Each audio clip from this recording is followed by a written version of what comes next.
You are faithful, you never fail. You are God, you never change. You are faithful, you never fail. You are God, you tunaendelea never na series ambayo tumeanza Jumapili iliyopita, the value of being born again, thamani ya kuzaliwa mara ya pili.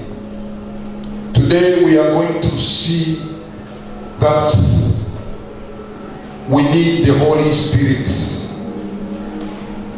So my title is Without the Power of the Holy Spirit, the life of a born-again Christian will be very difficult. Nataka umgeukie mwenzako. Go to your next neighbor na kusema hii, tuseme kwa Kiswahili hii. Sema, bila ya nguvu ya Roho Mtakatifu. Nataka useme kwa nguvu. Bila ya nguvu ya Roho Mtakatifu. Maisha aliyezaliwa mara ya pili yatakuwa magumu sana. Muulize tena, wewe umeokoka? Wangapi wameokoka? Nyosha mkono wako juu. Wale wanasikia hata mimi katika media social. Hallelujah, hallelujah, amen. So without this Holy Spirit, so who is the Holy Spirit? We want to know today. And what does He do in your life when you are born again Christian? And why you cannot live without this Holy Spirit? Because Holy Spirit is there. Ndio uliona Yesu aliyekuja mfano wa mwanadamu, Mungu akamtuma akaishi kama mwanadamu 100%, akaishi kama Mungu 100%. Alikuwa amekuja kutupatia mwelekeo wa kuishi na kwenda juu mbinguni, na tukamuona. Hakuanza huduma yoyote bila kwanza kujazwa na Roho Mtakatifu. Katika kitabu cha Mathayo, katika kitabu cha Luka 4:4 tunaona huyu ni Yesu akaenda nyikani, akaenda kutafuta nguvu za Roho Mtakatifu. Tunamwona tena huyu akaenda kubatizwa na Yohana Mbatizaji, akaachilia Roho Mtakatifu ndani yake, akashuka kama ua, akashuka kama njiwa, Roho Mtakatifu. Na Mungu akasema, huyu ndio mwana niliyemchagua. Haleluya, mtamfuata na kumtii. So hakuweza kufanya huduma yoyote bila Roho Mtakatifu. That means wewe pia ukiwa umeokoka hauwezi kufanya kitu chochote bila Roho Mtakatifu. Na ndio tunamuona tena Yesu Kristo akiaga dunia, akitaka kurudi kwa Baba, akaongea haya maneno. Yohana 14, nisomee mstari wa 16 na 17. Akaongea haya maneno. Naomba Biblia yako fungua Biblia Yohana 14 mstari wa 16 na 17. Amen. Yohana takatifu mlango wa 14, 16 na 17 inasema, nami nitamuomba Baba. Nami nitamuomba Baba, nitamuomba Mungu. Yesu anasema, mimi nitamuomba Baba, nitamuomba Mungu, naye atawapa msaidizi mwingine. Napenda hapo. Naye atawapa msaidizi mwingine. He will give you a helper. Kuna sababu kwa nini unapewa msaidizi mwingine. Mwambie jirani yako, kuna sababu. Mwambie ukiokoka kuna sababu kwa nini unapewa msaidizi mwingine. Endelea. Ili akae nanyi hata milele. Akae nanyi nyinyi mliokoka hata milele. Oh, I like that one. Hakuja temporary, hatakaa temporary, atakaa na wewe hadi milele. Endelea. ndiye Roho wa kweli, ndiye Roho wa kweli, ambayo ulimwengu hauwezi kumpokea. Ulimwengu, akisema ulimwengu ni yoyote ambaye hajaokoka, hawezi kumpokea huo. Nitakuonesha. Roho Mtakatifu ukiokoka ni kipawa, ukiombi ni kipawa, una power. It's a gift you are being given freely by the Lord. So you cannot deny that you don't have the Holy Spirit. Tuko pamoja. We will see. You cannot deny. Anybody who has accepted Jesus as personal Savior, God gave him start gift of the Holy Spirit to be with him forever. Hallelujah. Endelea. Kwa kuwa haumuoni wala haumtambui, bali ninyi mnamtambua. Yes, mtu wa ulimwengu hamuoni, mtu wa ulimwengu hamtambui, lakini wewe na mimi tunamjua na tunamtambua. Muulize jirani yako, wewe unamtambua? Unamjua? Leo hiyo ndio tunajifundisha, kumjua na kumtambua. Endelea. Maana anakaa kwenu, naye atakuwa ndani yenu.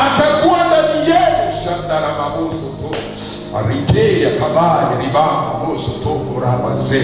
Sijui ni nini, lakini nataka nikwambie kwamba nikihubiri Roho Mtakatifu nasikia nguvu zingine, nasikia raha nyingine tofauti ndani yangu. Sijui wewe. Pigia Yesu makofi, pigia Yesu makofi. Maana huyu Roho shakabayeze kiteke ni Roho mpole, ni Roho mpendwa wa watu, ni Roho anatembea ndani yako, ni Roho unamhitaji usiku na mchana, ni Roho ambaye yuko na wewe, hawezi akakuacha kama bazike, ni Roho ambaye huwezi fanya chochote bila ya yeye. Mimi namuita nguvu Mombasa. Nguvu Mombasa. Unaona meli? Si mnajua meli inapotoka, inapoingia Kilindini port, ile meli huwa haiwezi kuingia ikaweza kufunga. Inachukuliwa pilot wa Kenya kwenda kuichukua ikiwa high seas, kuileta mpaka kwa port. Na kuna ile meli ndogo ambayo si ndogo, imejengwa ndogo, lakini ina nguvu kuliko hiyo meli kubwa, na inaitwa nguvu Mombasa. Sema nguvu Mombasa. So hiyo inaenda baharini, inachukua hiyo meli, na huyo pilot anapanda na ile ngazi. Haleluya. Hiyo ngazi inaitwa monkey ladder. Anapanda na hiyo ngazi, anaenda, anachukua usukani, anakuja nayo, ikiwa hiyo meli ndogo nguvu Mombasa inampatia direction mpaka anakuja, anaiweza kuifunga hapo. Haiwezekani bila ya hiyo nguvu Mombasa. So Roho Mtakatifu anafanana hivyo. Wewe huwezi kuokoka na upate nguvu bila ya kuwa na Roho Mtakatifu. Yaani nguvu zako zinakaa kama hiyo nguvu Mombasa zako wewe. So ukitoa huyo Roho, ukipuuza huyo Roho katika maisha yako ya wokovu, yatakuwa ni kung'ang'ana kuanzia pointi 1 mpaka pointi ya last. Kung'ang'ana. Tell your neighbor, you need the Holy Spirit. You need the Holy Spirit. Tell him again, you need the Holy Spirit. You need the Holy Spirit. Muulize tena, are you saved? Are you saved? Mwambie tena, you need the Holy Spirit. You need the Holy Spirit. Hallelujah. Amen. Twende katika the book of the Acts. Matendo ya Mitume 2:38. Tuone kipawa ambacho tunakabidhiwa cha Roho Mtakatifu. ameokoka. Huyu ni Petro akihubiria Wayahudi juu ya wokovu na akiwaelezea maana ya wokovu. Nataka tusikie huo mstari. Matendo ya Mitume mlango wa 2 mstari wa 38 inasema, yes. Petro akawaambia,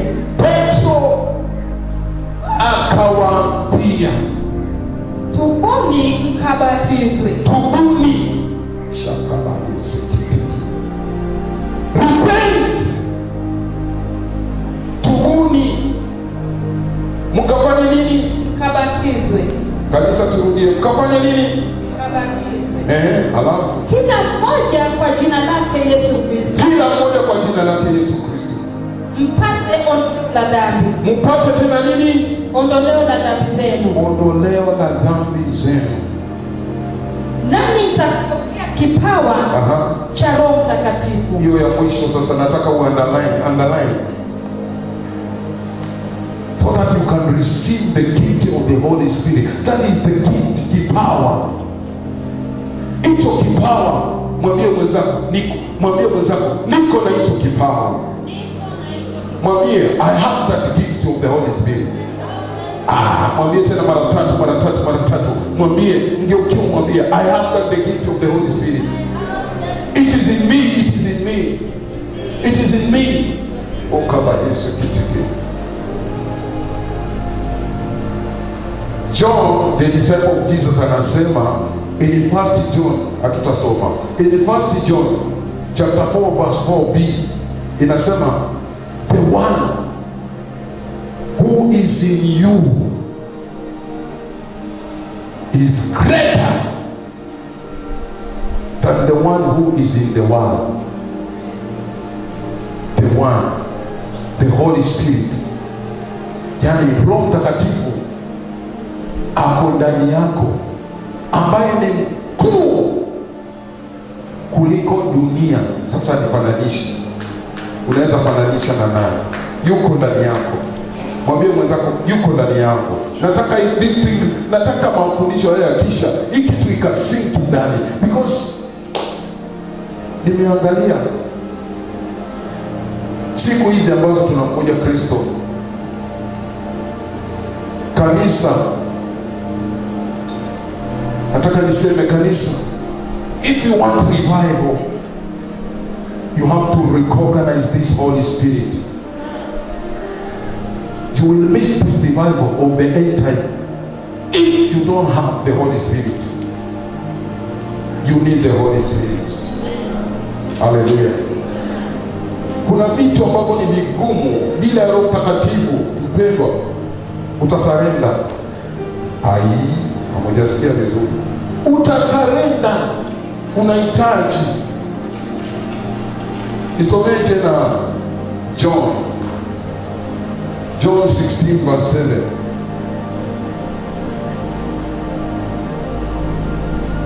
Tuangalie kazi ya Roho Mtakatifu. Yohana Mtakatifu mlango wa 16 mstari wa 7 inasema, lakini mimi nawaambia iliyo kweli, yawafaa ninyi mimi niondoke. Unasikia? Anawaambia, alikuwa anawaanga sasa akienda kwa Baba mbinguni. Hebu rudia tena, akiwaambia, lakini mimi nawaambia iliyo kweli. Mimi nawaambia iliyo kweli. Yawafaa ninyi mimi niondoke. Mimi Yesu niondoke. Kwa maana mimi nisipoondoka huyo msaidizi hatakuja kwenu. Unaona, Yesu akasema mimi wacha niondoke, maana nisipoondoka huyu Roho Mtakatifu hatakuja kwetu. Sasa nataka umwambie jirani yako, Yesu Kristo ashaondoka. Mwambie tena, mwambie Yesu Kristo ashaondoka. Sasa mwambie huyo Roho Mtakatifu yuko kwako. Muulize tena, wewe unajua yuko? Mwambie huyo yuko. Mwambie yuko. I want to speak about the value of the value of a born again Christian. When you are born again Christian, you are spirit man. You have to believe things in the the Spirit. Usifikiri utamuona kwa uso. Roho Mtakatifu ni mtu. Mwambie mwenzako ni mtu, lakini umuoni. Mwambie lakini umuoni. Lakini mwambie tena unamuona kwa imani na yuko ndani yako. Usipuuze, mjue yuko ndani yako. Sikiza the book of the Acts 19 verse 1. Tasoma verse 1 mpaka verse 7. Huyu ni Paulo. Huyu ni Paulo. Paulo akafika mji uliokuwa unaitwa Efeso. Akakuta wanafunzi, si wa Yesu, wanafunzi wengine ambao walikuwa wamebatizwa na Yohana Mbatizaji, lakini walikuwa wamebatizwa na toba peke yake. Walikuwa hawajabatizwa na Roho Mtakatifu. Na haya ndio maneno Paulo aliongea nao. Soma Matendo ya Mitume mlango wa 19 kuanzia mstari wa kwanza. Ikawa Apolo alipokuwa Korintho, Paulo akiisha kupita kati ya nchi za juu, akafika Efeso. Akakutana na wanafunzi. Unasikia, akakutana na wanafunzi. He made disciples. Kadha wa kadha huko. Ngoja nikwambie kadha wa kadha. I was telling you, we in the church, we don't have members. We in the church, we have disciples. Members are outside. You found them in the parties. Leo wako Azimio, kesho wako Kenya Kwanza, kesho wako Wiper, hivyo. Hao ni members. But church is built under the foundation of disciple. Ndio kaona Paulo anasema. Endelea. Mstari wa pili. Akawauliza. Je, mlipokea Roho Mtakatifu mlipoamini? Yes, mlipokea Roho Mtakatifu mlipoamini. Akajibu vipi? Wakamjibu. La. Hata kusikia kwamba kuna Roho Mtakatifu hatukusikia. Wanasema hata kusikia hawajasikia. Hata kusikia hawajasikia. Endelea. Akawauliza. Basi mlibatizwa kwa ubatizo gani? Mlibatizwa kwa ubatizo gani? Wakasema kwa ubatizo wa Yohana. Ubatizo wa Yohana. Paulo akasema Yohana alibatiza kwa ubatizo wa toba. Akiwaambia watu wamwamini yeye atakayekuja nyuma yake, ambaye ni Yesu. Yaani Yesu. Waliposikia haya, wakabatizwa kwa jina la Bwana Yesu. Burudia tena, waliposikia haya. Leo nataka msikie haya. Mnaposikia haya mtajibiwa hiyo. Sema hiyo. Waliposikia haya wakabatizwa kwa jina la Bwana Yesu. Leo mtabatizwa katika jina la Yesu. Leo mtabatizwa na jina la Bwana Yesu. Na Paulo alipokwisha kuweka mikono yake juu yake, Roho Mtakatifu akaja juu yake. Wakaanza kunena kwa lugha na kutabiri. Na jumla yao walipata wanaume 12. 12. Pigie Yesu makofi. Hivyo ndivyo Mungu anataka kanisa la leo liwe. God wants the church of today to be like the early church, because the early church with the one who bring Jesus back. Hilo ndio kanisa la leo linahitaji. Mpendwa, bila ya Roho Mtakatifu maisha yako ya wokovu yatakuwa ni kung'ang'ana. Wacha umjue Roho Mtakatifu akusaidie na ufike mbele. Nimeona kuna shida nyingi sana, watu ambao hawamjui Roho Mtakatifu. Maandiko yanasema Paulo akawabatiza, akawaekea mikono, na wote wakaanza kunena na ndimi, wakaanza kutabiri. Haleluya. Today we want to say the devil, you are a liar. There is a spirit which is going on, and that is the spirit of the devil, the spirit of ignorance of the Holy Ghost in some of the born again Christian. We want to rebuke it. We want to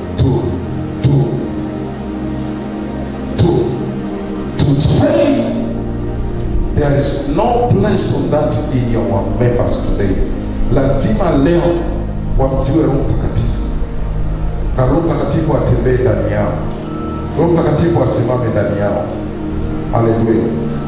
Nasikitika sana ninapomwona mteule wa Mungu ambaye anatembea na nguvu zake bila nguvu za Roho Mtakatifu.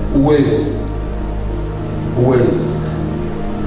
Hata hii kanisani kuja itakushinda, uwezi. Na ndio unaona mtu mwingine kuja kanisani inakuwa mzigo. Kwa nini unaona kanisani kuna mtu anaruka Jumapili? Ni vitu kama hivyo. They are missing this gift. Not they are missing, the gift is inside them, but they have ignored it. Because this is the gift. Haitaki mambo mengine, yataka wewe ujue kwamba hichi ni kipawa kiko ndani yako. Unahitaji utembee ndani ya Roho Mtakatifu. Shakabayo sokoto rababa Yesu kitiki. Ukielewa hivyo, mpendwa, kanisa litakuwa kawaida. Nasema ukielewa hivyo, kanisa litakuwa la kawaida. Kitu chochote ambacho tunataka kifanyike kanisani, ambacho kinatakikana kifanyike, kisifanyike kawaida. Kifanyika kawaida ni Roho Mtakatifu aliyekuwa ametoka.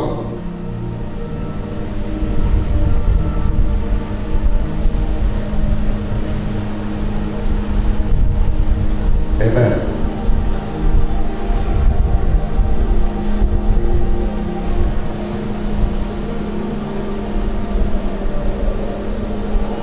Nataka tuangalie vitu vitatu ambavyo unahitajika kuvijua. Vitu vitatu ambavyo unahitajika kuvijua ndio Roho Mtakatifu afanye kazi ndani yako. Hivi vitu vitatu ni vya muhimu sana. Andika chini, vitakusaidia na utamjua Roho Mtakatifu. Usidharau. Cha kwanza, mpaka ukubali kukaa vile umekaa na kufundishwa vile umekubali kufundishwa, kumngojea Roho Mtakatifu. So mpaka ukubali kukaa na kufundishwa, kumngojea Roho Mtakatifu. Wakati Yesu anaenda tena, aliweza kutoa hili agizo wale waliokuwa wanamfuata akirudi mbinguni katika mji wa Galilaya, na kanena maneno haya. Matendo ya Mitume 1 mstari wa 4 nasema, hata alipokuwa amekutana nao, aliwaagiza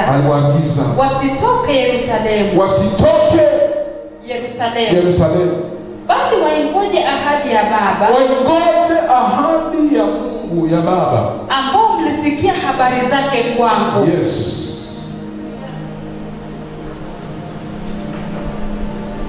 Na kuna wale walitii na kuna wale ambao hawakutii.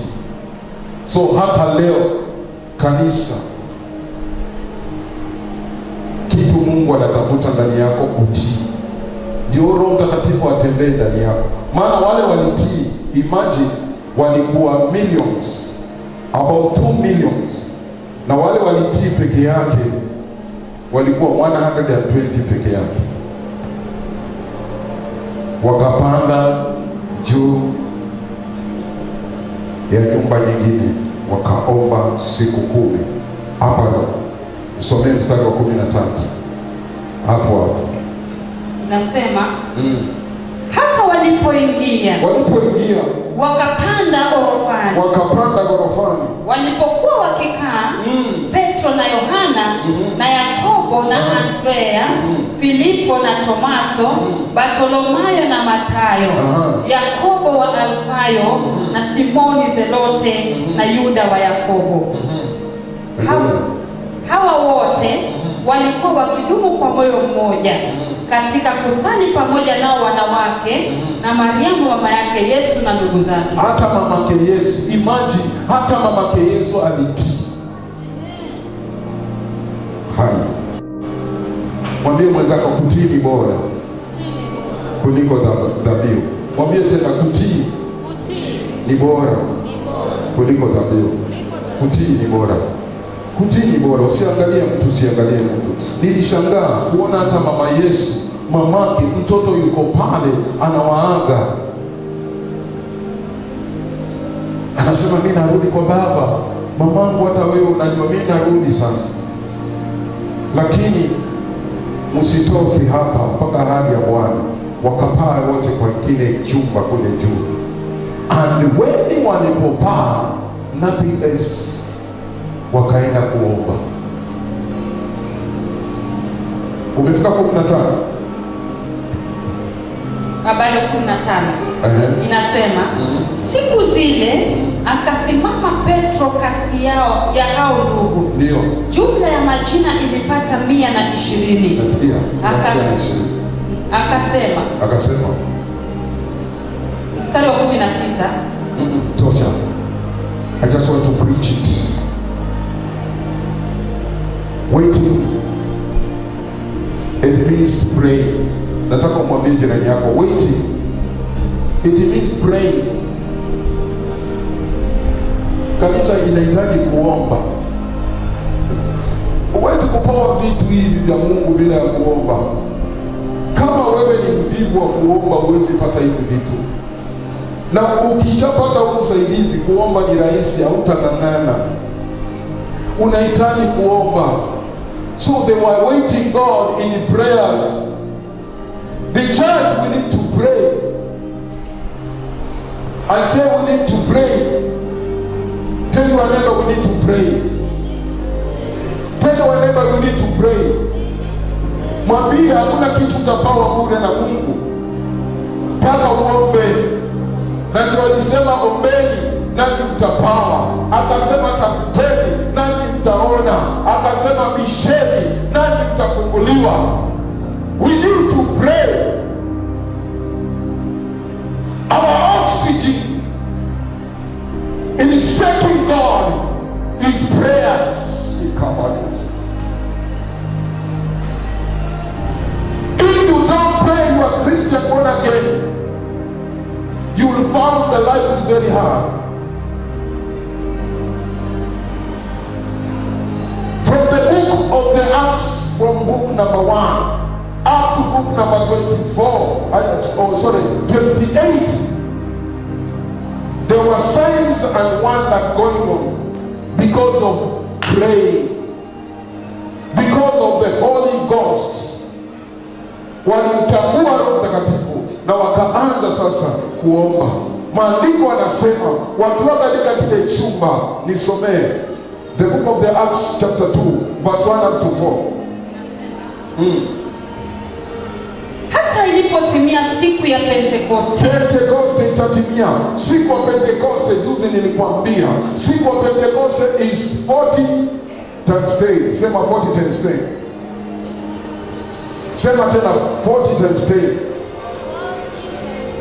10 is 50. 50 is Pentecost.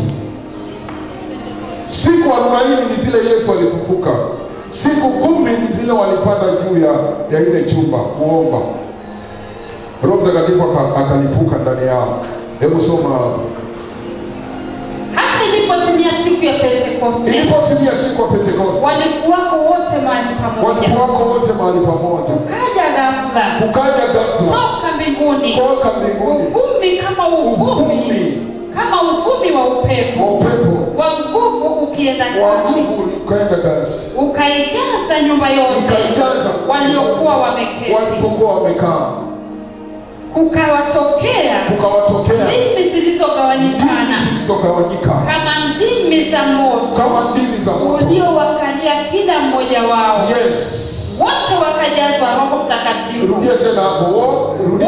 Wote wakajazwa Roho Mtakatifu. Turudie sote sasa, tusome sote kanisa. Sema hiyo, wote wakajazwa Roho Mtakatifu. Hamtaki kusema wacha nianze huko. Semeni huko. Sote tukajazwa na Roho Mtakatifu.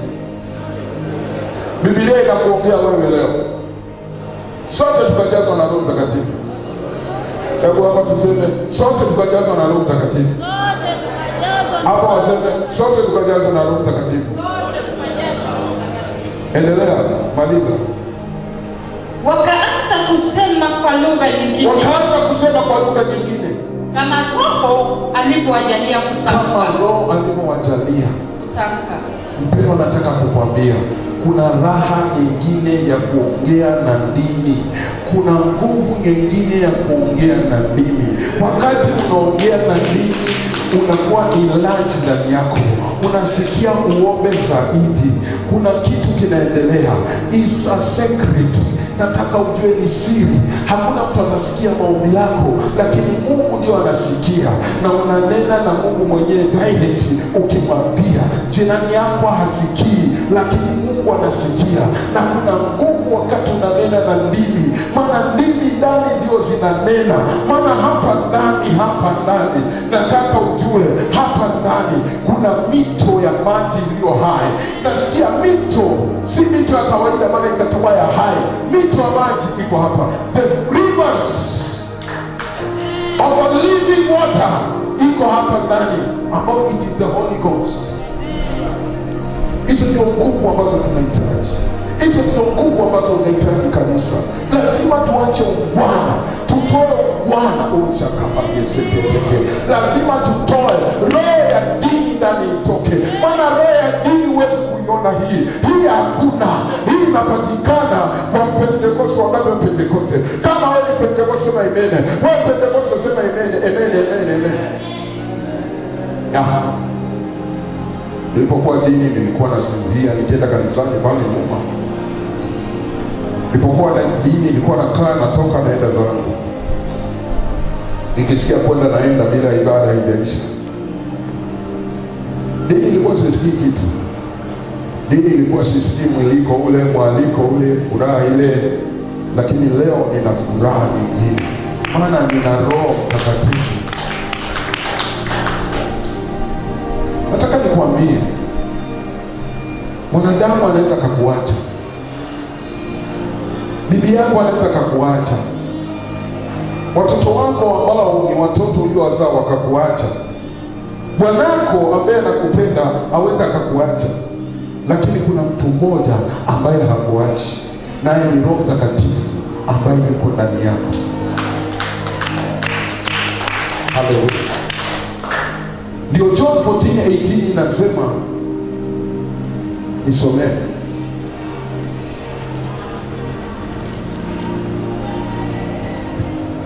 Nasema, sitawaacha ninyi yatima. Unasikia anasema hata wawacha ninyi yatima. Who is yatima? Yatima ni mtu hana baba, hana mama, hana yoyote, lakini hata waacha sisi yatima. It means that Holy Spirit which is in you, He is everything to you. He will not depart from you. Hawa wanaweza choka kwa kuacha, lakini Roho Mtakatifu hata kuacha.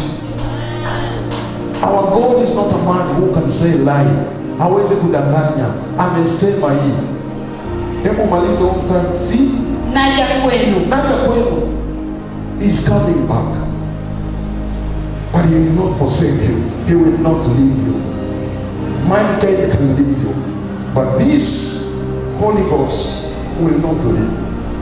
Ukipata ufunuo huo, wewe hautakuwa wa kawaida. Mama, wewe hutakuwa wa kawaida. Wewe kijana unayekaa kule mwisho, utakuwa wa kawaida.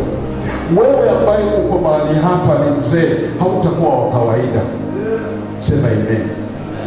Huyo ambaye ni kipawa, ni gift, ukimtambua na ukipawa, hautakuwa kawaida. Usikie vile Petro aliwaambia walipokuwa wananena na ninyi. Petro yule ambaye alikata mashikio watu, Petro yule ambaye aliweza kumkana Yesu, ndio anaongea maneno haya. Soma kuanzia Matendo ya Mitume 1 kuanzia mstari wa 16. Hebu endelea. Nafikiri iko hapa. Inasema, ndugu, ilipasa andiko litimizwe, ndio alilolinena Roho Mtakatifu ndio zamani kwa kinywa cha Daudi, katika habari ya Yuda aliyewaongoza wao waliomkamata Yesu, kwa sababu alikuwa amehesabiwa pamoja na sisi, akapata sehemu ya huduma hii. Basi mtu huyu alinunua konde kwa ishara ya udhalimu. Hapana, haiko hapo. Nafikiri iko soma Matendo ya Mitume 2, iko hapo. Nitolee hapo.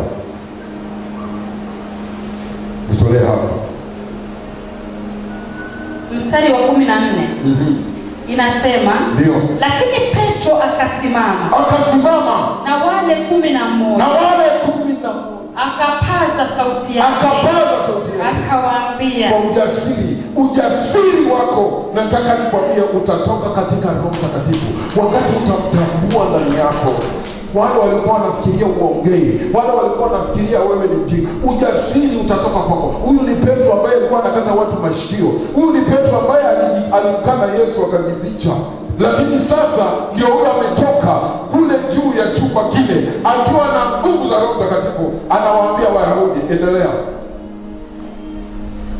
Akapaza sauti yake akawaambia, ninyi watu wa Uyahudi na ninyi nyote mkao Yerusalemu, lijueni jambo hili, mkasikilize maneno yake. Sivyo mnavyodhani, watu hawa hawakulewa. Shika la baba. Hata leo watu watafikiri wewe umelewa wakati unaongea na lugha. Shika la bayeze tena. Oraba si mbaya, maana unalewa, hawajajua unalewa Roho Mtakatifu, unalewa Roho Mtakatifu. Ulewe ile pombe nyingine, unalewa Roho Mtakatifu.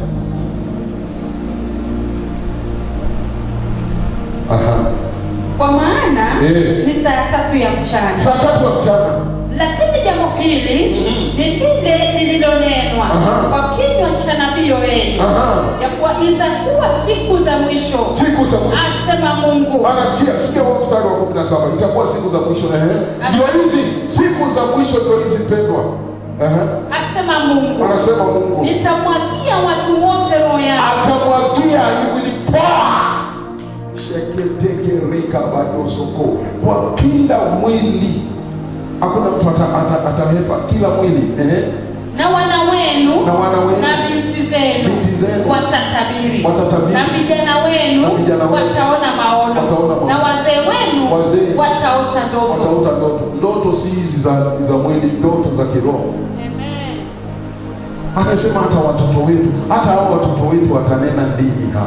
Hawa watoto wetu watajazwa na Roho. Nasema hata wewe mama utajazwa na Roho. Wewe mama kwanza, unajua maandiko yanasema utatabiri. Kuna wamama hapa ninatoa unabii, ni watatabiri wakati Roho atashuka ndani yao. Nasema leo ambapo tutaomba mwisho, kuna Roho itaachilia ndani yenu ambao utaanza kutabiri katika jina la Yesu. Hata kule katika social media wale wanasikia kuna kitu Mungu anaachilia ndani yenu ambacho mtaanza kutabiri katika jina la Yesu. Kama Yesu kititi. Amen. Somee hii. Luka aliweza kuandika pia. Luka alikuwa daktari, lakini wakati alijazwa na Roho akawa daktari wa roho na daktari wa mwili. Napenda hiyo. Alikuwa na kliniki yake, anafanya kazi. Wakati anamaliza, anaenda na Yesu, anaomba, anaenda kufanya huduma. Kristo wa leo amebarikiwa kiukazi kidogo, sina nafasi ya ushirika, sina nafasi ya kwenda kanisa, sina nafasi ya kwenda kesha. Mwambie mwenzako unahitaji kujipanga. Mwambie si mbaya kuwa na hiyo kazi unafanya, lakini unahitaji kujipanga. Mwambie tena kizungu, unahitaji kujibalance. Mwambie mambo ya kiroho na mambo ya kimwili. Mwambie tena, ukinyima kiroho utakufa kiroho, na ukifa kiroho hata hiyo biashara yako pia itakufa kiroho, na kimwili pia itakufa. Utakosa wateja. Kwa hivyo mwambie tena balance. Siku ya ushirika balance. Siku ya wamama walinzi balance. Siku ya kesha balance. Siku ya ibada ya utukufu balance. Yes, huyu ni Luka. Luka anasema hivi, Luka chapter 24 verse 49 inasemaje?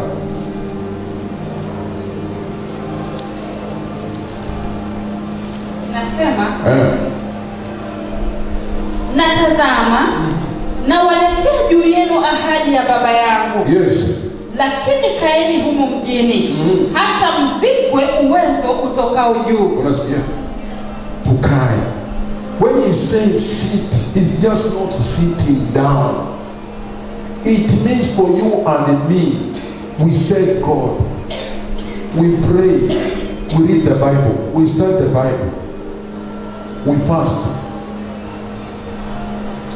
That's why Isaiah anasema 40:31 anasema wale wanaomngojea Bwana watapata nguvu mpya, wataruka kama tai, watakimbia hawatachoka, watatembea na miguu hii na watazimia. So kungojea means you are seeking God, you are praying. Hallelujah. When Peter was taken a prisoner, the judge waited God in prayer. Wakaomba mpaka Peter akafunguliwa. Leo kama kanisa alingeomba, Peter angetiwa kitanzi akakatwa shingo. Lakini maandiko anasema kanisa likaomba kwa juhudi. Constant prayer. That's what God wants for you. But you cannot pray constant prayer without the Holy Spirit. Kwa shauri Roho Mtakatifu ana vitu vitatu anahitaji ndani yako. Anahitaji mfungo. Sema mfungo. Anahitaji maombi. Sema maombi. Anahitaji neno la Mungu. Sema neno la Mungu. Ukipatia hivyo vitu vitatu, hata lala ndani yako, hata kaa ndani yako, atakutumikia vile unaweza. Amen.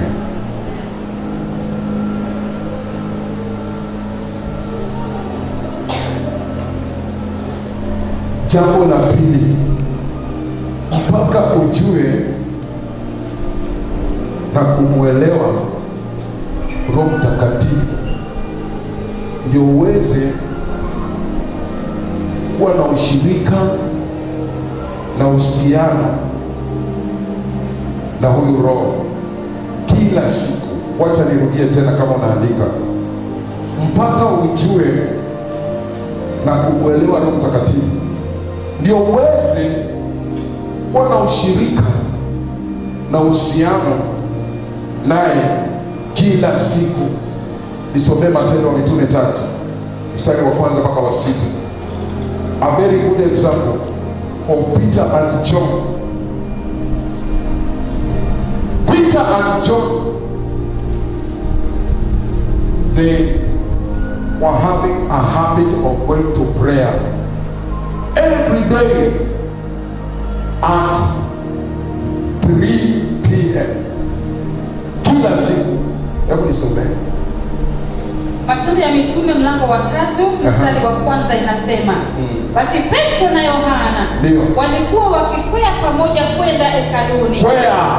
Watu wa zamani walikuwa wanaomba juu ya milima, wakawa wanakwea Saa ya kusali saa 9. Na mtu mmoja aliyekuwa kiwete toka tumboni la mamake alichukuliwa na watu, ambaye walimweka kila siku katika mlango wa hekalu, mzuri wa hekalu uitwao Mzuri, ili aombe sadaka kwa watu waingiao ndani ya hekalu.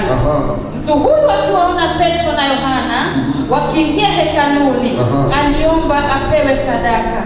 Na Petro akimkazia macho pamoja na Yohana akasema, tutazame sisi. Akawaangalia akitaraji kupata kitu kwao, lakini Petro akasema, mimi sina fedha wala dhahabu, lakini nilicho nacho ndicho nikupacho. Kwa jina la Yesu Kristo wa Nazareti, simama uende.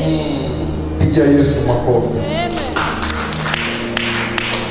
Kitu gani kilichomfanya yule mtu miaka 40 hajasimama kiwete akasimama na akapokea miujiza kutoka kwa Peter pamoja na Yohana?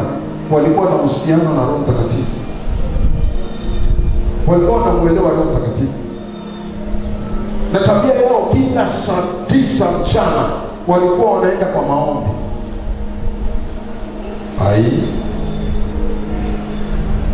Nasema kila saa 9 mchana. Na nataka ujue Petro alikuwa na bibi na watoto, family. Maana unaweza kuniambia leo, pastor mimi najua natafutia family yangu, natafutia vitu. Pastor mimi niko kazini. Sasa hivi ni boda, kazi naenda kubeba watu. Lakini hawa walikuwa wamejipanga. Petro alipoanza kazi ya kuvua samaki, Mungu alimpromote, akampatia stock ya kununua wholesale samaki. Haendi tena kuvua, anawangoja ufuoni wa samaki wa bahari. Mungu alikuwa amepatia kibali chengine. Ukiokoka Mungu anakupatia kibali chengine. Hauta sweat hiyo kazi yako unaofanya. Mungu atakupatia kibali chengine na unafikiri utalima tena ama ngoja nikakwambie. Utakuwa mlimaji na utakuwa ulimi umeandika watu.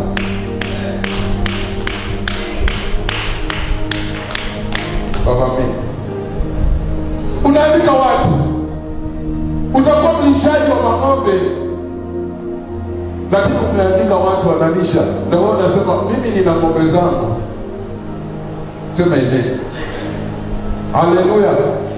Utakuwa agent wa manyumba na utakuwa landlord ama landlady wa nyumba, na wewe unakuja mwisho wa mwezi na kitabu, nipatie wewe wa juu, wewe wa duka, nipatie zangu kibali. Hivyo ndio Petro alipokuwa na Yohana. Lakini first priority walikuwa wanajua kujipanga, maana walikuwa na uhusiano na Mungu wao. Sikia hiyo, maana Mkristo ukipata hivyo vitu sasa kufunga, kuomba, kwenda kanisani, sasa unakuwa tu Mkristo wa kupatikana Jumapili. Ni hatari. Mwambie jirani yako, pastor anasema usikubali kuwa Mkristo wa Jumapili tu, utaanguka kiroho. Mwambie wewe ni Pentecost, akikwambia ndio mwambie usikose kanisa na katikati ya wiki. Piga Yesu makofi.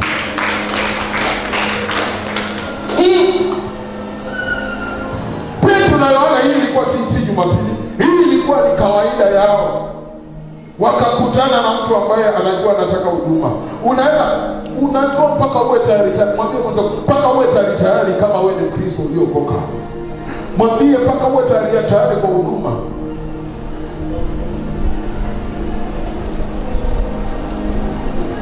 Mwambie ukiokoka, ukimtambua Roho Mtakatifu, umebeba maguruneti, umebeba mabunduki mazito.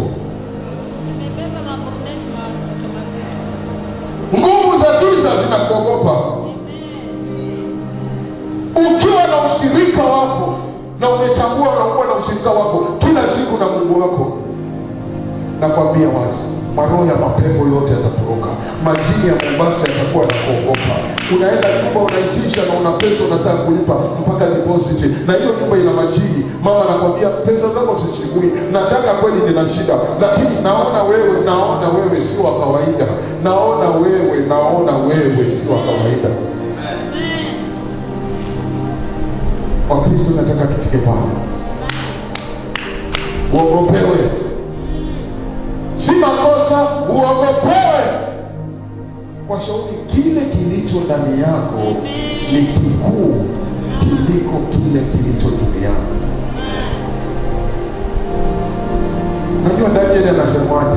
Danieli anasema, Danieli 11:32 anasema, wale wampendao Mungu wao, wale wampendao Mungu wao.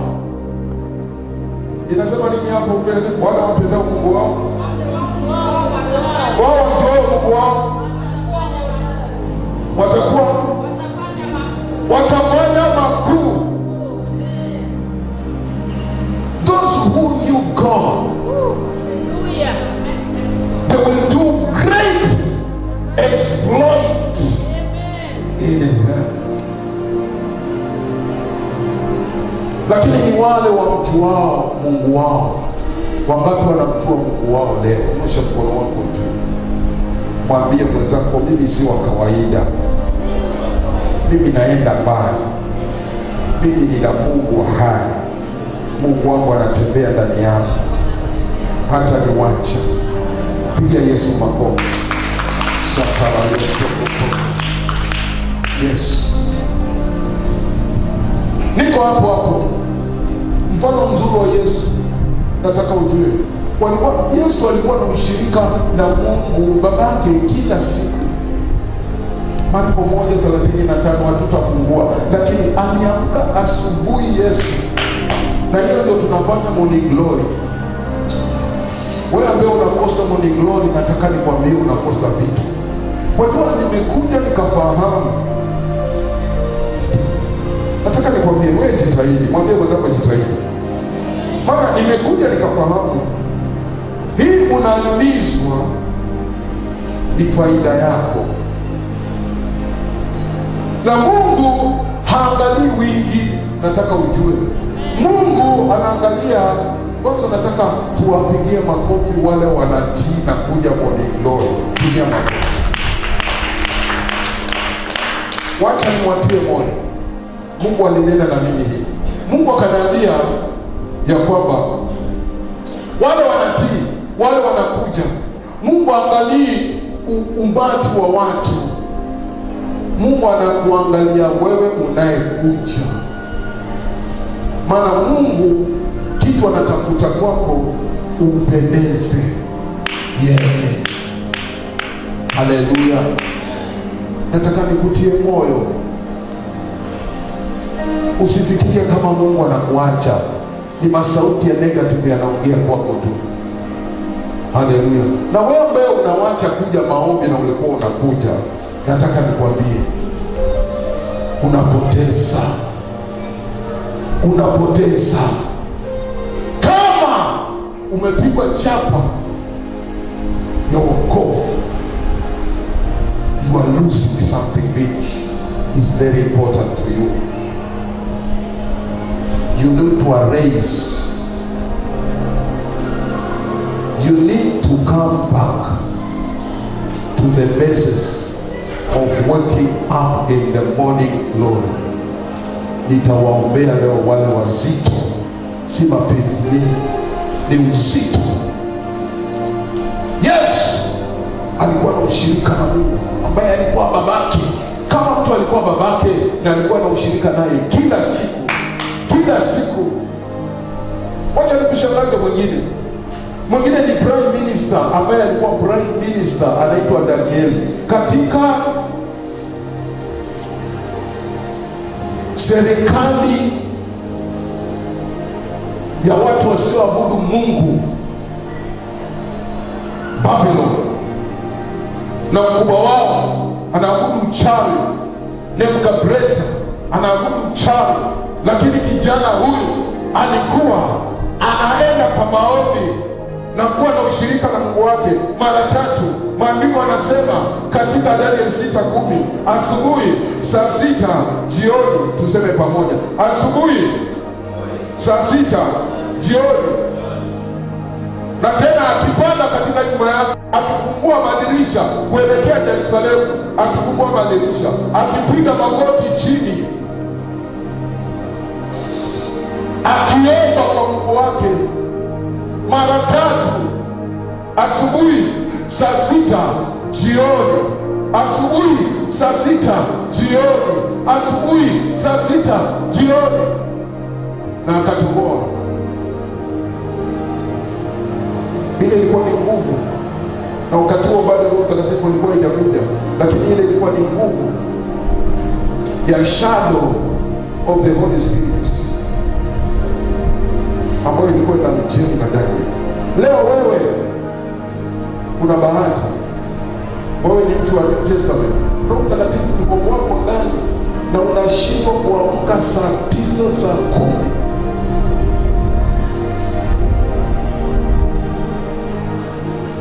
Kuna shida.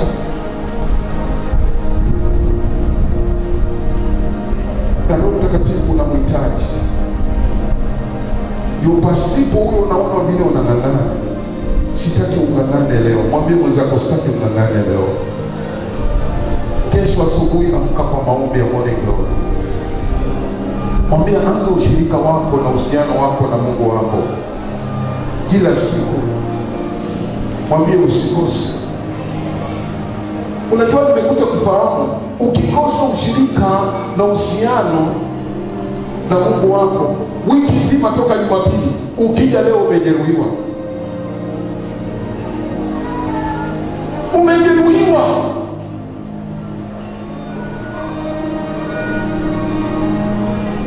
Hiyo wiki ni ndefu sana. Petro anasema hivi, waraka wa Petro wa kwanza 5 mstari wa 6 ama wa 7, anasema huyu ibilisi huwa anajigeuza, anakuwa kama simba ngurumaye, anawameza. Isomee huo mstari.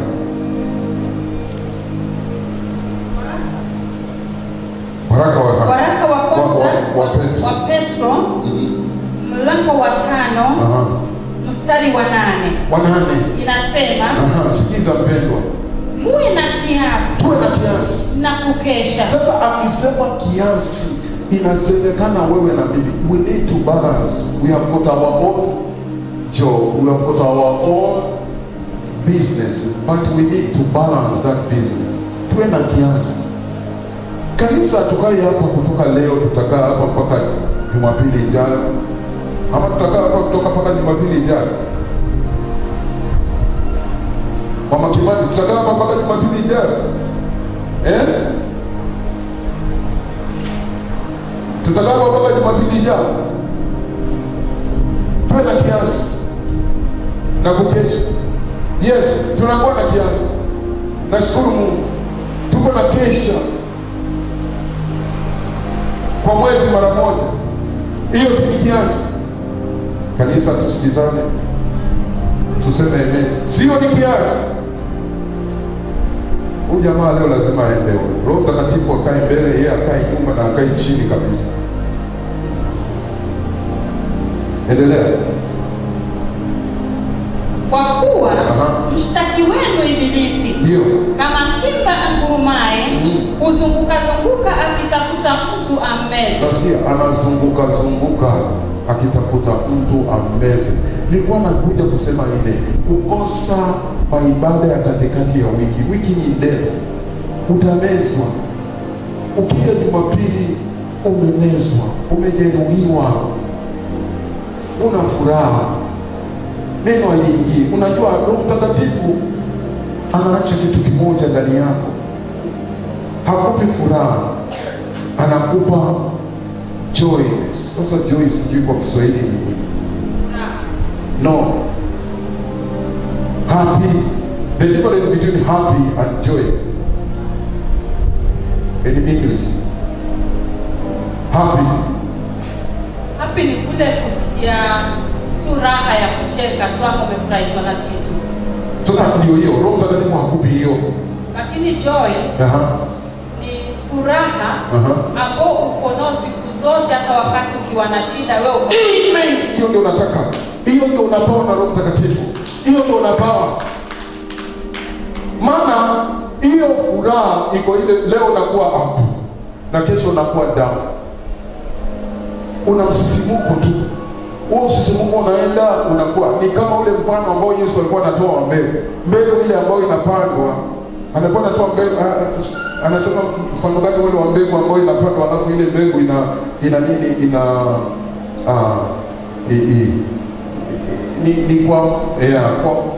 ni kwa mlima ama nini? Ndio pandwa katika mchanga. Ndio pandwa katika mwiba na mchanga mzuri. Sasa nataka ile iliyopandwa katika mwiba ni ile inasema unasikia neno na unaposikia neno unaifurahia, lakini ukitoka nje ukifinywa kidogo ile mbegu inakufa. Umesikia hiyo? Ukifinywa lakini ukiwa na Roho Mtakatifu utafinywa bado una furaha. Paulo alikuwa na kuiba mpaka akaenda mbinguni, bado yuko na mwiba wake na alikuwa bado ana furaha. Sema amen. Hiyo ndio nataka ujue, because mwanadamu ndio vile Paulo huyo alisema, akasema mwanadamu, nisomee hiyo ndio watu waipate vizuri. Wakorintho wa kwanza 10:13.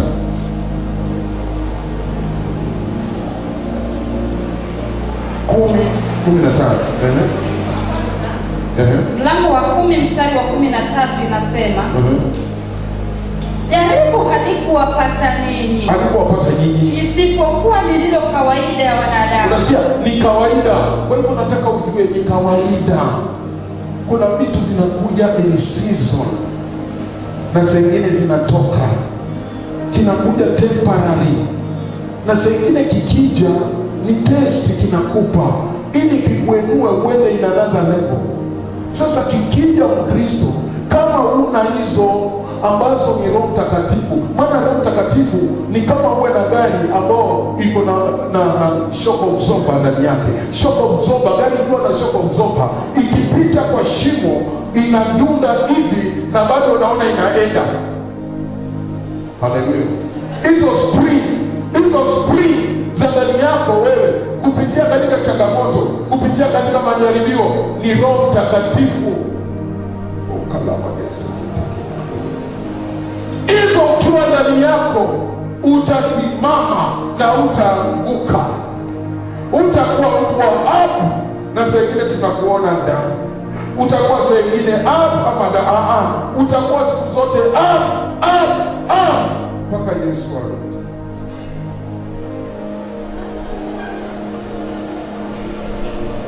Sema amen. Nakuuliza wewe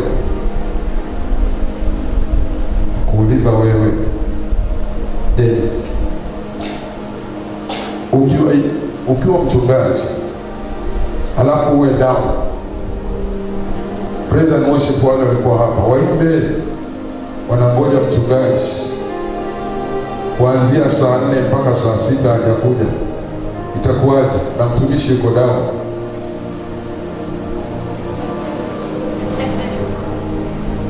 Nataka nikwambie hiyo siri iliyo ya mtu ambaye ana Roho Mtakatifu, hakuna siku atakuwa down. Maana ni shock absorber za kiroho ziko ndani.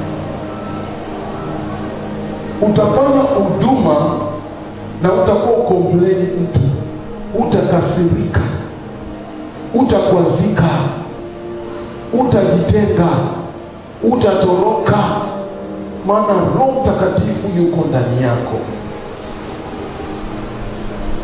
Nataka tuone njia ya tatu. Njia ya tatu inasema hivi: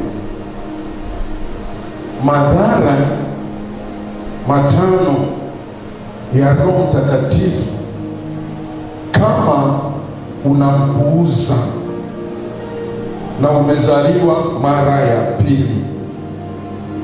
Namba 1, ukifanya huduma bila ya Roho Mtakatifu, nifungulie Matendo ya Mitume 19 mstari wa 13 mpaka 16. Nataka usikize ya madhara. Hawa ni watoto wa mzee mmoja, alikuwa mtumishi wa Mungu ambaye alikuwa anaitwa Skeva. Watoto wa Skeva 7 wakaenda huduma wakiwa hawajamtambua Roho Mtakatifu. Isomee Matendo ya Mitume mlango wa 19 kuanzia mstari wa 13, inasema baadhi ya Wayahudi wenye kutangatanga nao ni wapunga pepo wakajaribu kutaja jina la Bwana Yesu juu yao waliopagawa na pepo wachafu, wakisema, na waapisha kwa Yesu yule anayehubiriwa na Paulo. Walikuwako wanasaba wa mtu mmoja Skewa, Myahudi kuhani mkuu, waliofanya hivyo. Yule pepo mchafu akawajibu akawaambia, Yesu namjua na Paulo namfahamu, lakini ninyi ni nani? Na yule mtu aliyepagawa na pepo mchafu akawarukia wawili, akawaweza, akawashinda, hata wakatoka mbio katika nyumba ile, hali wa uchi na kujeruhiwa. Nasikia walikuwa nafikiri watamtoa yule pepo kwa shauri ya baba yao, maana baba yao alikuwa mtumishi wa Mungu. Ni kama wewe leo useme anafanya huduma, si pastor wangu namuona anaamka morning glory peke yake, anafanya huduma, anaomba sana peke yake, sasa nataka nifanye huduma.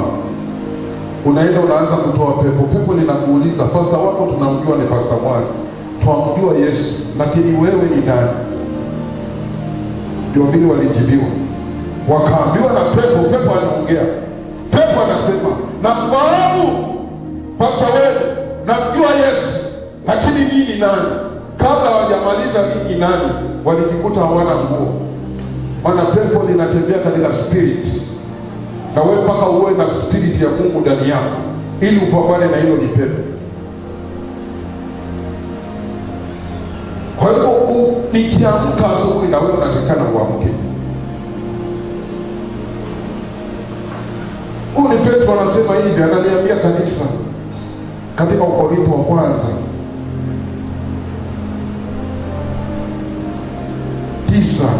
9:27. Nataka ujielewe. Mwambie mwenzako, nataka ujielewe, ujue wewe unahitaji kumjua Roho Mtakatifu. Wakorintho wa kwanza mlango wa 9 mstari wa 27 inasema, bali na utesa mwili wangu. Unasikia Kizungu nasema vizuri, I discipline my body. So when you fast, when you pray, you discipline this flesh for the inner man to serve you. An inner man in the Holy Ghost. Endelea. Na kutumikisha. Isiwe nikiisha kuwahubiri wengine, mwenyewe niwe mtu wa kukataliwa. Yes.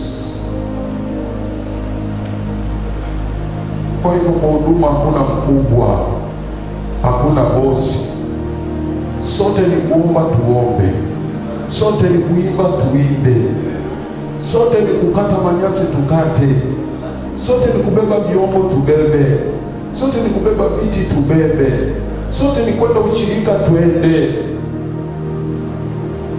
Si ati kanisa lijigane, ili nina ushirika, ili ninakuja Jumapili tu, mimi nikuja tu Jumapili. Tutakuombea leo, wewe una shida, ni Roho Mtakatifu hajakubali kukanda. Haleluya. Maana unaupesa huu mwili wa nje ili upokee kilicho ndani. Nimeona siku za mwisho Wakristo waliokoka hawataki kujitesa, hawataki makesha, hawataki mfungo, hawataki kumtafuta Bwana katika roho na kweli. Lakini nimekuja kukwambia habari njema. Hawezi kupendeza huyu Roho Mtakatifu bila ya kutesa huu mwili. Huu mwili utabaki hapa hapa kama gogo. Roho ndio unaitengeneza ili uende ukatafute nafasi juu mbinguni. Sema amen.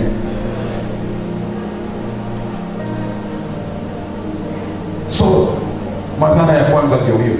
Wale walishindwa kutoa pepo kwa shauri, walipuuza Roho Mtakatifu. Nimekuja kukuta the last ages of waiting God or of waiting Jesus. So many Christians, they have come to ignore about spiritual things. Don't ignore about spiritual things. Madhara ya pili, utaishi maisha ya kung'ang'ana kiroho. Utaishi maisha ya kung'ang'ana kiroho. Ukipuuza Roho Mtakatifu utaishi maisha ya kung'ang'ana kiroho. Kumtolea Mungu utakuwa unang'ang'ana. Kutoa fungu la 10 utakuwa unang'ang'ana. Maana Roho Mtakatifu kwako hujamtaka kumpendeza. Kuimba utakuwa unang'ang'ana. Inafika siku ya mazoezi lakini unataka kuimba. Hichi kineema, hichi ni kineema. Sikutishi. Hichi ni kineema hichi. Ineema itaisha. Utakuja mwisho hapa. Ko haitaki kutoa kitu.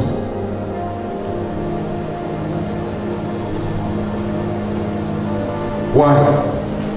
Unang'ang'ana. Kufunga utang'ang'ana. Madhara hayo ya Roho Mtakatifu kama unapuuza. Kufunga is very easy. Very easy because those are the things I like them. Mimi wacha nikwambie, that is my style, lifestyle. That is my habit. Nikikosa hivi vitu vitatu, neno la Mungu, kufunga na maombi, najiona kama nimebackslide. Nikose kuja asubuhi saa 9 saa 10 hapa kwa maombi, wiki nzima naona kama nimebackslide. Wiki nzima nikae bila ya kufunga, ninaona kama kuna kitu nimekosa ndani. Mwezi mmoja niruke bila kutoa fungu la 10, sina amani ndani yangu. Sina amani. Si kitu kingine, ni neema ya Roho Mtakatifu. Haleluya. Huyo Roho akikaa kwako ndani, utafanya hivi vitu kama mchezo tu. Unafanya tu, unapata breakthrough. Unafanya huduma na usikii mzigo, maana umemlisha Roho Mtakatifu kile kitu anataka. Kitu nakwambia anataka ni maombi, kitu anataka ni kufunga, kitu anataka ni neno. Mlishe, usipuuze. Uone vile atafanya kazi ndani yako. Utakuwa unaangalia jipepo hivi linalia hapo hapo. Mtu aliyepagawa na pepo anakuangalia hivi na anaanguka chini.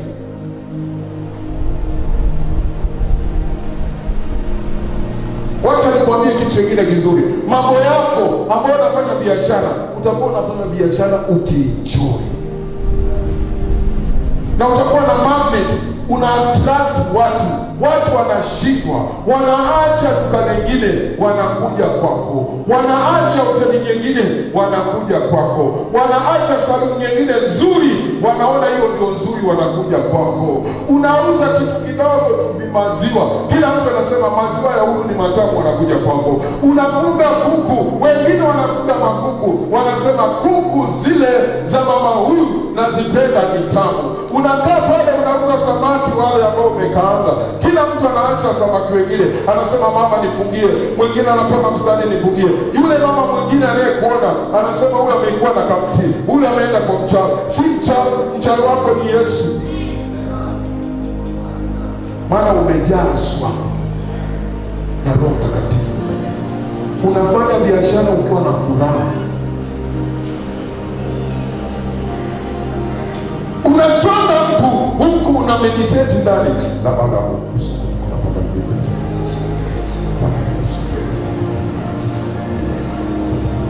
Sakina hata kisikia unaongea na mimi, anamwambia hapana, siongea na wewe.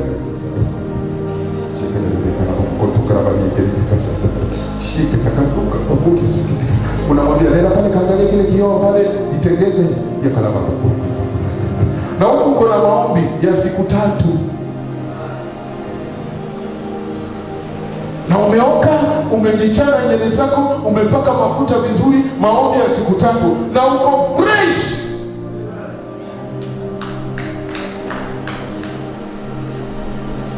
Akijua unamwambia tuko na maombi kanisani, huwa si tuko na maombi, prayer fasting festival. Hii ni wakati wetu wa kuomba, tunaomba siku 7. Uko na raha. Unapiga 7 days, unamaliza unasikia raha. Unasema pastor atatangaza nini tena? Pastor atatangaza nini? Na ngoja atangaze pastor. Pastor wangu jamani, mbona hajatangaza? Bwana asifiwe sana. Ukimwona mwenzako aliokoka, unasikia raha.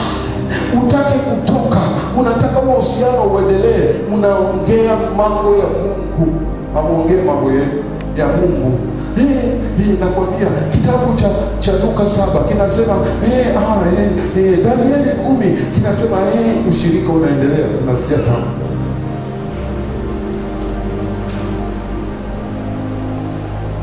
Unajua ukikosa Roho Mtakatifu ndani yako, kuna kitu kingine kinaitwa ukavu. You become dry kutoka hapa mpaka chini.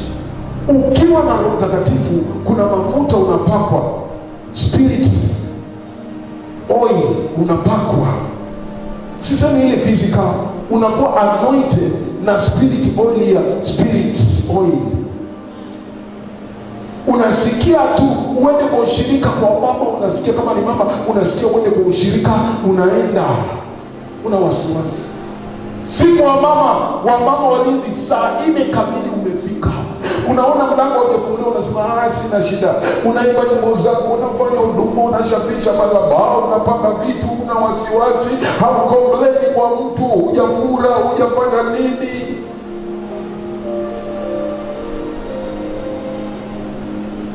Roho Mtakatifu. Haleluya. Unasikia utamu. That is the goodness of the Holy Spirit. Kama kuna chombo mpendwa, nataka tuambukizane, ni huyu Roho Mtakatifu. Kanisa litabadilika. Kile chumba cha juu walikuwa 120 people only, lakini watu wale waliokuwa nje Wayahudi walifikiria kuna watu 500 kule juu, na ni watu 120. Kwa sababu ya nini? Kulikuwa na nguvu. Maandiko yanasema kulikuwa na cheche zinatoka kama moto. Tunaweza kuwa watu 6 kwa maombi, lakini watu wanaosikia nje wanasikia kitu chengine tofauti, kwa nguvu za Roho Mtakatifu.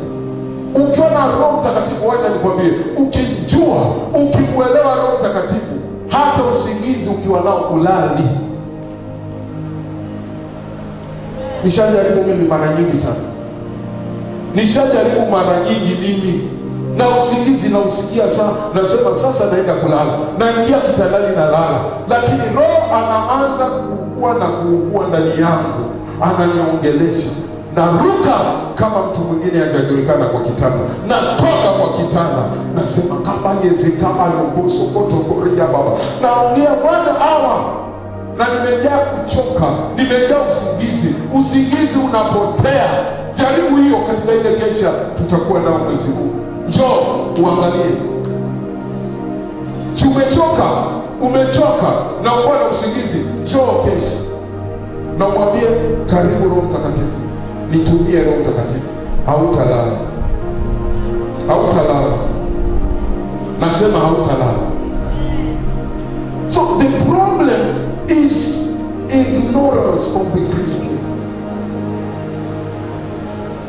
May God have mercy on you. From today, from this teaching, don't ignore the Holy Spirit. Really is God, Holy Spirit. Really is a man, Holy Spirit. Really is. He has got all power, the Holy Spirit.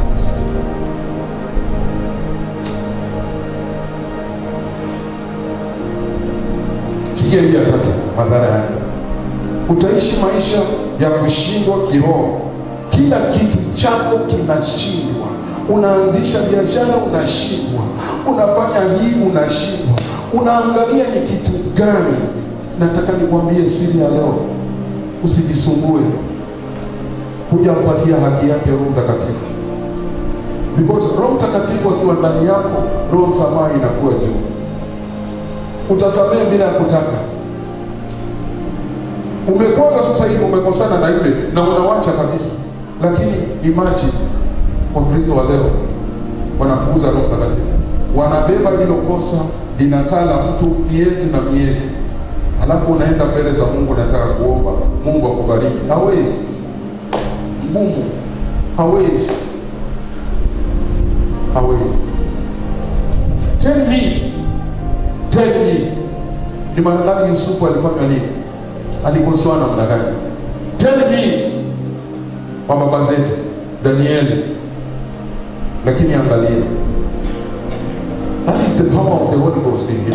Tell me, Paulo kupigwa hadharani kama kongoe sokoni, alivuliwa nguo, akapigwa, kupigwa viboko, akawekwa seli ya ndani ile ya madarasa. Akiwa huko anasema Paulo na Sila waliomba, wakaomba huko ndani mpaka milango ya gereza ikafunguka, wakaimba na kuomba. Hawakuchukua ile wamepigwa. So Roho Mtakatifu anakufanyia kila kitu ukimtambua tu yuko ndani yako. Sikia hii ya mwisho inasema hivi. Si ya mwisho, hii ni ya nne. Inasema hivi: utaishi kila saa kuwa na attack nyingi za Wakristo walizookoka. Ni kwamba wajamtambua Roho Mtakatifu. Ndio unaona shetani anajua, kama hujajua, the devil is very intelligent. Anajua huyu kiroho chake kikoje.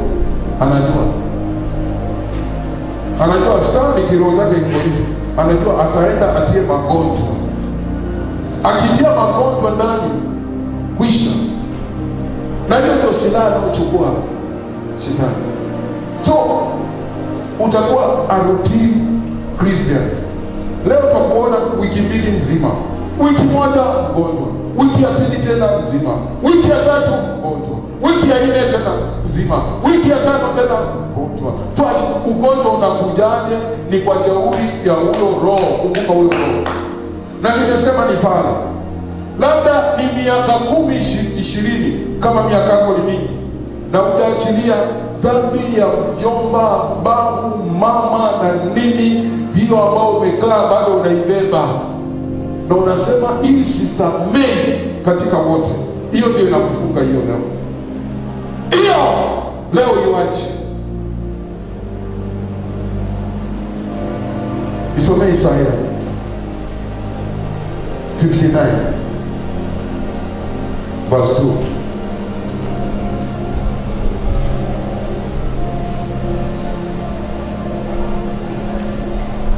Isaya 59 mstari wa 2 nasema, lakini maovu yenu yamewafarakisha na ninyi na Mungu wenu, na dhambi zenu zimeuficha uso wake msiuone, hata hataki kusikia. Nasikia.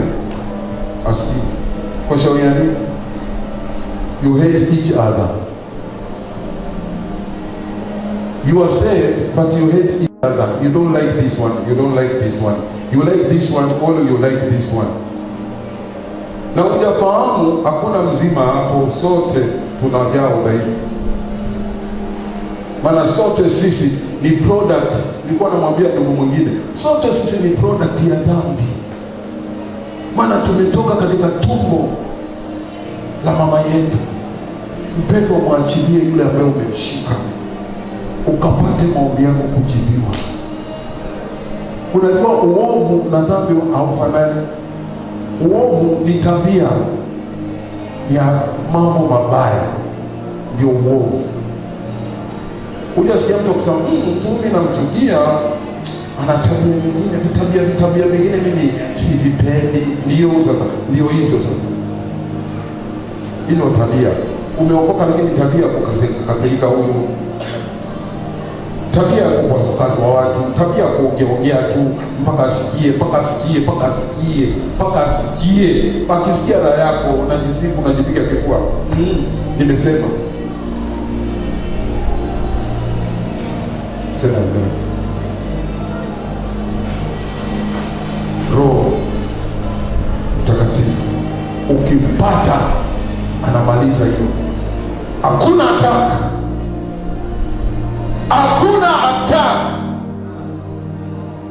itaingia ndani yako ukimpata Roho Mtakatifu.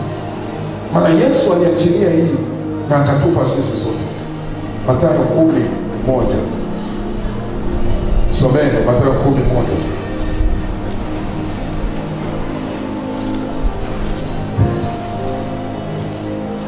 Mathayo mlango wa 10:1, na inafanya kazi mpaka leo.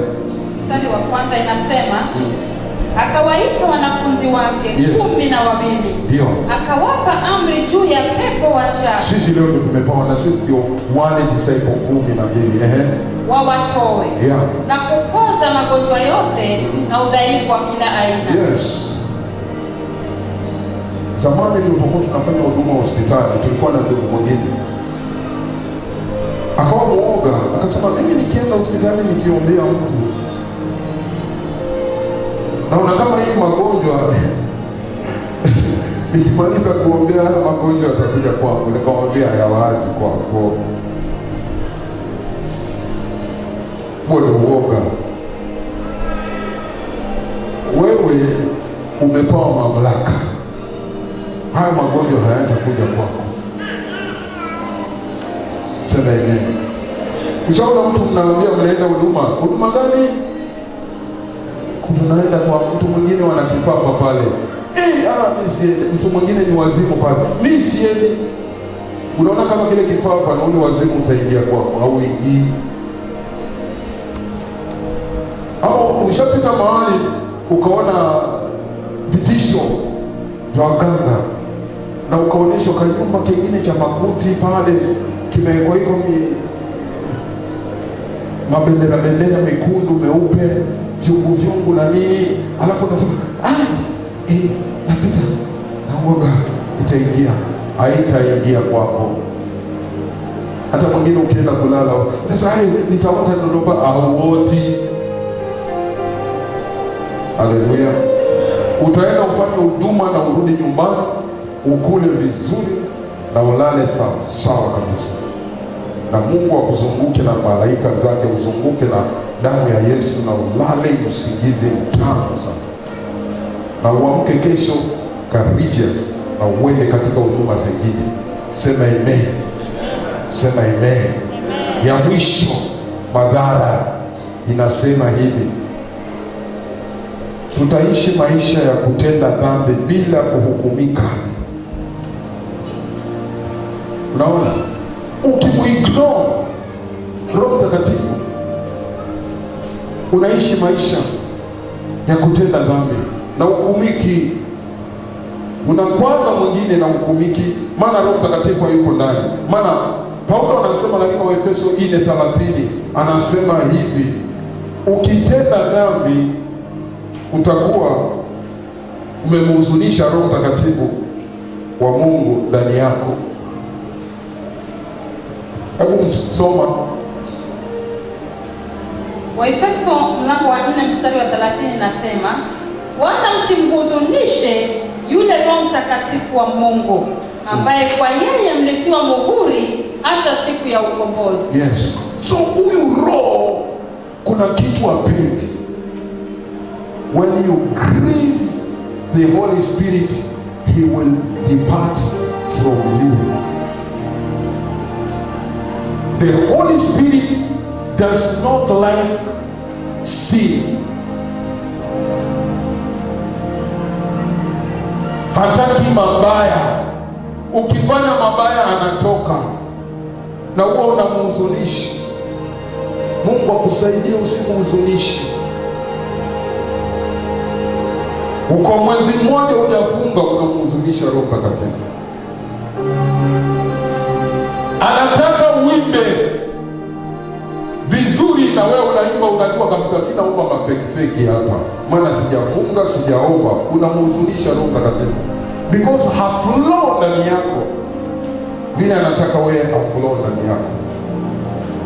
Na wakati unamhuzunisha na yule mwingine ambaye amepachikwa na Roho Mtakatifu pia unamhuzunisha. Na mtu wa kwanza anayeumia ni pastor wako. Bwana asifiwe sana. Because my desire is to see those who are serving God in this altar, in the praise and worship. Hear this one. I want you to serve Him in the true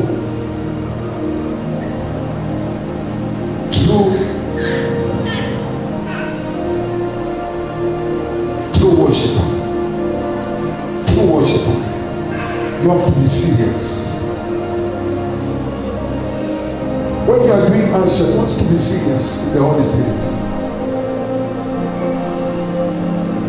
When you are coming for prayer, when you are coming for morning devotion, you have to be serious in the Holy Spirit. I enjoy it and I rejoice. Hiyo ndio hii.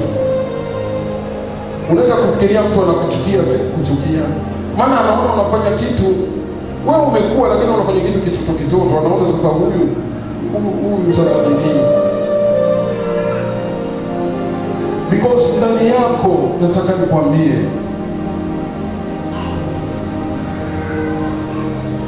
ndani yako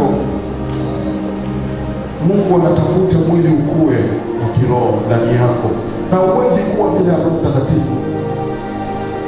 Anatafuta ukue ndani yako. So tafuta kukua ndani yako ili Mungu akutumie. Mungu akutumie. Unapomlisha sawasawa na Roho Mtakatifu, utasoma Biblia hivi, utasikia utamu. Utasikia mtu anasoma Biblia mwingine unasikia utamu.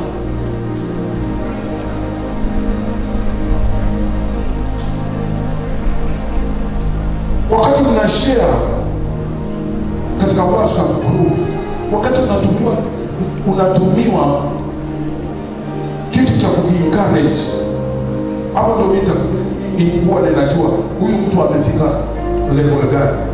Kitu kitamu kabisa. Na unaona mtu ananyamaza kimya, ndio anasema haruhusi makosa yake, hajajitambua. Because hichi kitu kinaongea life yako, kinaongea life yako, na ni scripture kutoka kwa Biblia inaku-encourage. Yule aliyekutumia ametumia pesa kukutumia. Hata kama una kitu, mwandikie tu amen. Ngoja. Wewe umeokoka ni wa kiroho, huyo ameokoka ni wa kiroho. Wataka kutumia kimwili. Jitu pale limepigwa jilevi, linaanguka na mwaika madamu utumio hiyo. Ndio sasa basi anatoa, anatoa pigo vizuri. Hii ndio mtu anataka. Haja Mungu.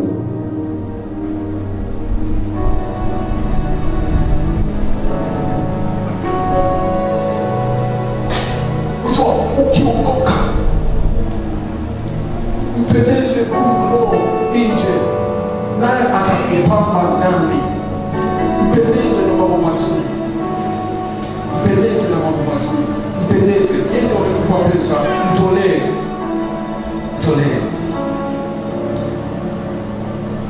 Yeye amekupa gift ya kutumika kwa roho moja, kwa roho safi. Vile Paulo alivyosema, tumika kwa roho safi. Maana ni kitu cha muda, usitumike kama mzigo. You are not doing that one which you are doing forever. No, it is just for some hours ago. Hata sasa hii baada itaisha, tutaenda nyumbani. Why Jesus said, mungoje hapo, usitoke. Why? Because I know mkika hapo utamtafuta Bwana, utakuwa kiroho, utainuka. Hilo ndio kanisa ambalo Mungu analitafuta. Hilo ndio kanisa ambalo wewe umelibeba. Wacha hichi chombo kinaitwa Roho Mtakatifu kitumike ndani yako kama umezaliwa mara ya pili. Ufurahie wokovu. Wokovu nataka nikwambie, si mzigo. Wokovu uliopata, nataka ujue kuna mtu alilipia gharama katika msalaba. Umepawa wewe bure ili utumie. Kuna mtu anautaka haupati. Kuna mtu anautaka unaishinda kukaa naye. Mungu amekupa na neema zake kwa wokovu. Utumie pema, uoneshe kama vile advertisement. Ukiona mtu advertisement ya Safaricom, anadvertise Safaricom vile ilivyo, kila mtu anapendezwa, mpendeze nje. Kila mtu anapoangalia hivi anasema, mimi huyu Yesu wa mama Madini ndio nitakaa naye.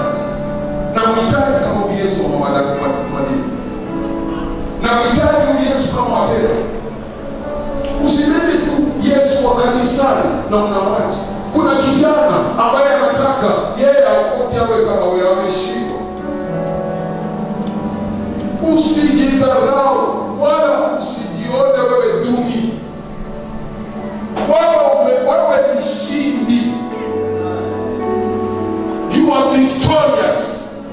You are not a victim. Hallelujah. Wacha kufanya huduma kama karata pata potea. Love the salvation. When you love the salvation, you love the Holy Spirit.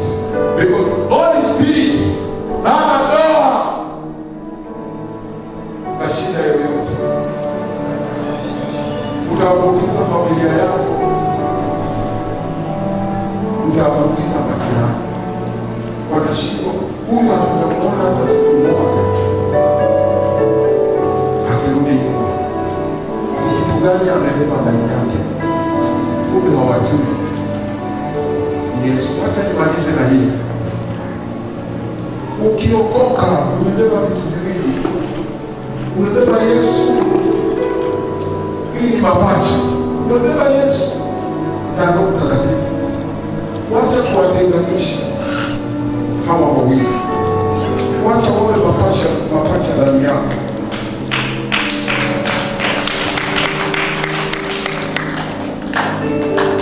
Uone vile utakufanyia familia yako. Utakuwa na raha haiishi ndani yako. Na unaona uko na shida kibao, lakini nani kama Daudi vile anavyosema. Daudi anasema, na kumegundua Daudi alikuwa na maadui 600. Imagine 600 ndio walikuwa maadui wake. Lakini Daudi alikuwa anasema hivi katika Zaburi 34 mstari wa 19, mateso ya mwenye haki, mateso ya mwenye haki. Anasema mateso ya mwenye haki. Zaburi 34 mstari wa 19 inasema akasema, mateso ya mwenye haki ni mengi, lakini Bwana humponya nayo yote. Bwana anaponya nayo yote. Nataka ujue, ukiokoka usifikiria changamoto zote zitaisha siku hiyo. Ukiokoka usifikirie utaishi bila majaribio. Majaribio yapo, lakini nataka ujue Mungu anaponya yote. Yale ambayo unapitia ni temporary. Yale yamekuja ni season yake, yanapita. Tusiwache kusimama pamoja katika hivi vita vya kiroho. We need to be in the battle together as a family of Christians, as a family of Life Outreach Church. When other people see us outside, wanasema, hey, this is the church I will go. This is the church I will go. Usikubali kuvua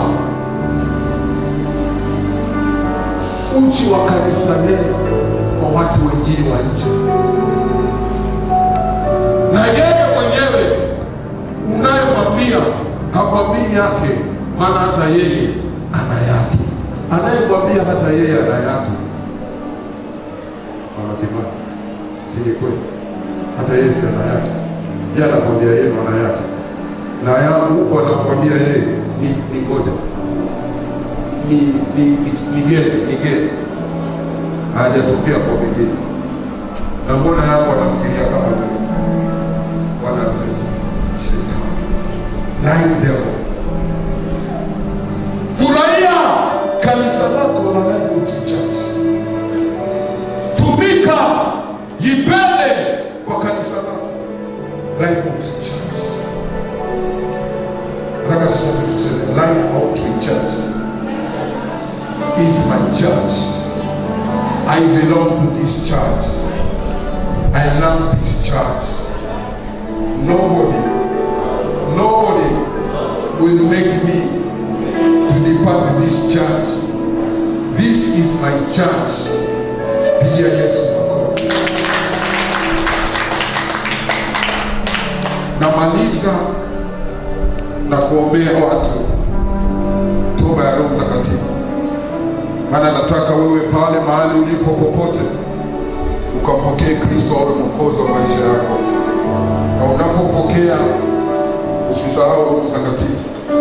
Maana huwezi kutumika, hauwezi kufurahia maisha ya wokovu kama huna Roho Mtakatifu ndani yako. Wacha tuombe pamoja na wewe. Rudia maombi haya, sema: Bwana Yesu, naja kwako. Mimi sijaokoka.